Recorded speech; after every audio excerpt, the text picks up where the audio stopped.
think, I mean, we should not speculate out there, but at the same time, let me run some of the pictures of that crash. And Abhishek joins me in the studio. I'll just run both sides, the pictures of the devastation and of the crash itself, of the moments of the crash, after the crash, I'm sorry. And we are confronting a loss today, all of us, which cannot be erased. And etched in all our hearts is a sense of grief. We look back on General Bipin Rawat, but there is a great, there's questions being raised about the crash itself. Yes. Because the crash of the Mi-17 at 12:20 en route to Wellington from Sulur in Tamil Nadu has caused a loss of 13 of the 14 passengers, included our four-star General Bipin Rawat. Now, you see these pictures, viewers, look at them closely. These are images from soon after the crash. And on the left, you will see the fire is still, there's a ball of fire raging at the wreckage site. So there has been a big explosion there after landing. Now, the question is, was this on impact or before impact? We don't know, because we do not have a video of the moment of the crash itself. And the destruction is so massive that on the right, you will see the trees in and around the area were completely broken, and trees trunk is broken into half, and people are trying to douse the flames. It's clear that despite all the best efforts post the crash, the loss of lives was absolutely inevitable. And you're seeing this wreckage visible from afar on the left-hand side. You're seeing a ball of smoke billowing the forest from a distance. It can be seen showing how big the fire was and how absolutely deep the impact was. It's over a big area. So the entire aircraft has been dismantled. Dismantled either because of the impact of the crash or due to an explosion or due to the fire which engulfed the aircraft. And this has greatly challenged the chances of survival of those on board. And many questions now come back on this. And we are getting more and more details as we look at this. Joined also by General Bipin Bakshi.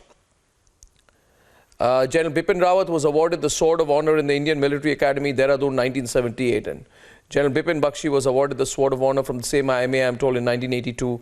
General Bakshi, how do you remember your friend? You've served together, you've known him well, and can you tell us about the implications of this loss for India's geostrategy, our defense preparedness? General Bakshi, please. So to begin with, I'll join the panelists in deeply condoling and mourning this loss. So as you mentioned, my personal connect, right from the time when I was in India, and he had joined as a young second lieutenant in his unit in Khasa, and I happened to visit that unit. So I've known him since then, and we served together under General Nanavati in Baramulla. So at that time, it was like you mentioned, we were two young majors. Major Bipin Rawat, Major Bipin Bakshi, and General Nanavati. We were the three Sword of Honor awardees who were serving together in Baramulla. Going on multiple times, I have served with him. He visited us in NSG. And as late as 26 November, on the invite of my DG, Ambassador Sujan Chenoy at the MPIDSA, he came to visit us and we met. He delivered a talk to us on the integration of the armed forces, ongoing as a part of the 12th Y.B. Chauhan Memorial Lecture held at our very premises.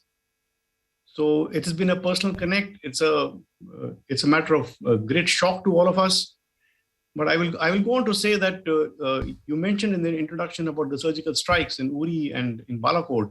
But even earlier, as the GOC-3 Corps, he had done things on the Myanmar border. And the term surgical strikes were not used, but he was a true soldier, a decisive leader, a towering personality, and we will sorely miss him. He has been charting new pathways for integration, for improvement of our armed forces, for modernization. I could go on, but yes, it's a deep personal sense of loss too. Thank you.